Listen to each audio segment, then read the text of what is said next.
মুর্শিদাবাদে নাকি দাঙ্গা বাঁধানোর চেষ্টা হচ্ছে, সেখানকার মঞ্চে দাঁড়িয়ে এই দাবিটা করেছেন মুখ্যমন্ত্রী। হুমায়ুনের নাম নেননি, কিন্তু বুঝিয়ে দিয়েছেন এই দাঙ্গা বাঁধানোর ষড়যন্ত্রে হুমায়ুন শামিল। রাজ্যের প্রশাসনিক প্রধান হিসেবে বহরমপুর স্টেডিয়ামে দাঁড়িয়ে একই সঙ্গে সর্বধর্ম সম্প্রীতির বার্তাও দিয়েছেন।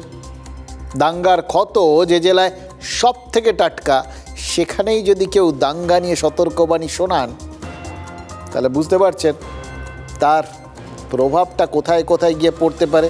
যারা ইতিমধ্যেই আগুনে যারাই হাত পোড়ায়, তাদের মনের মধ্যে কিন্তু সেই আগুনের সতর্কবার্তাটা থাকে। সেই জন্যেই ওই সিঁদুরে মেঘ দেখলে তারা ভয় পেতে শুরু করেন। সেটাই তো হচ্ছে। ভয়টা কোথা থেকে যাচ্ছে এবং ভয়টা গেলে লোকজনের মানসিকতাটা কোন দিকে যাবে, কোন দিকে কে জোটবদ্ধ হবেন, সেটাই হচ্ছে আবার উল্টো দিকে ভোটের অঙ্ক। আচ্ছা দেখুন, মুর্শিদাবাদে শেষবার সাম্প্রদায়িক হিংসাটা কবে ছড়িয়েছিল বলুন তো?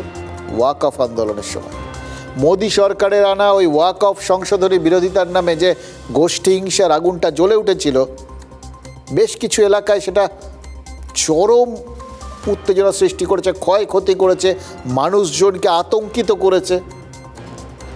আগুন নিভেছে, কিন্তু এই আগুনটার কথা প্রতি মুহূর্তে মনে করিয়ে দেওয়াটা রাজনীতির একটা দায়বদ্ধতার মধ্যে পড়ে। কারণ যত বেশি ওটা মনে হবে, এই পাশ নয় ও পাশ, সবাই কোথাও না কোথাও একটা ভোটের অঙ্ক কষতে পারবে।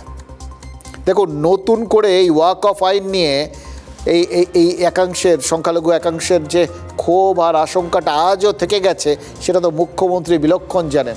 আর জানেন বলেই সংখ্যালঘু মন পেতে শুরুর থেকেই কেন্দ্রের ওই আইনের বিরোধিতায় তৃণমূল সরব হয়েছে।